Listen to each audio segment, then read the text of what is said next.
I have some pieces to show from the weekend that's been taken from the kiln. And I'm still tweaking the kiln since it's still firing a little bit unevenly, but I'm getting closer to what it should be. So the first piece I want to show you is this. It's an eyeglass holder, and you might be able to see that the color, it's pretty dark, but it's a pretty purple and with a contrast color inside. And maybe with this you can see the color. And it holds glasses like this, which is kind of cool. So maybe if you're a salon owner, you can have your clients put their glasses on this and for a cool holder. Anyway, that's what I did with that.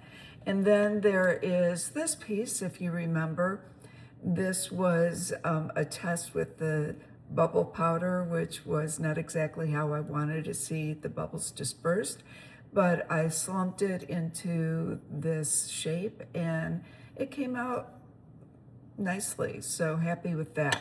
Then I did another piece. It's the same pattern that I've done before, but this is with different colors, and the noodles are positioned a little bit differently, and this came out quite nicely, and I slumped it, and it is a beautiful dish.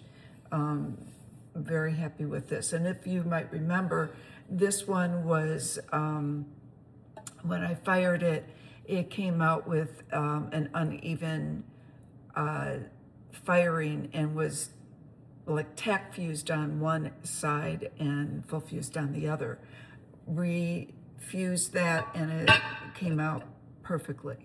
Then I did this fun piece. It was, again, it was one of those bubble fuses that wasn't exactly what I wanted, but I made a fun bowl out of it. And this comes out very nicely. And the elements are on the inside, so everything is a tack fuse and very tactile. So you can feel each piece very significantly. I did do what I thought was a contour fuse, so that, meaning that in a contour, it would be melted more into the piece than a tack fuse. However, because my kiln is still acting a little weird and I have to adjust for it, this is far more a tack fuse than a contour fuse. So I'm still finding my way to the correct temperature and hold times on that. Then I did this piece, which will today go back into the kiln and will be fired into a slump mold for a dish. And I'm pleased with this, although these lines, to be quite honest with you, was another test for a bubble powder fuse. And there is no bubble seen in this piece except for the normal typical bubbles I get, which I like. But I had a talk with Warren, and I was trying a different way of putting the, all right, so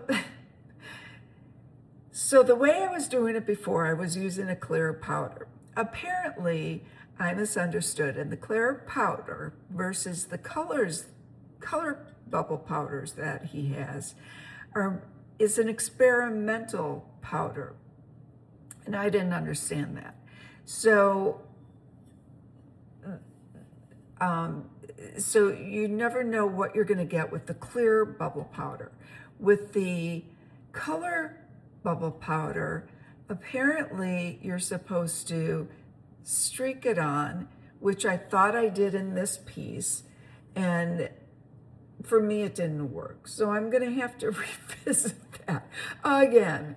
So I will do that, and in any case, I don't mind how it looks on this, but it's not bubble powder. And Francine, yes, I'm going to, I'm not giving up. I'm going to figure it out. But okay, moving on to the next piece.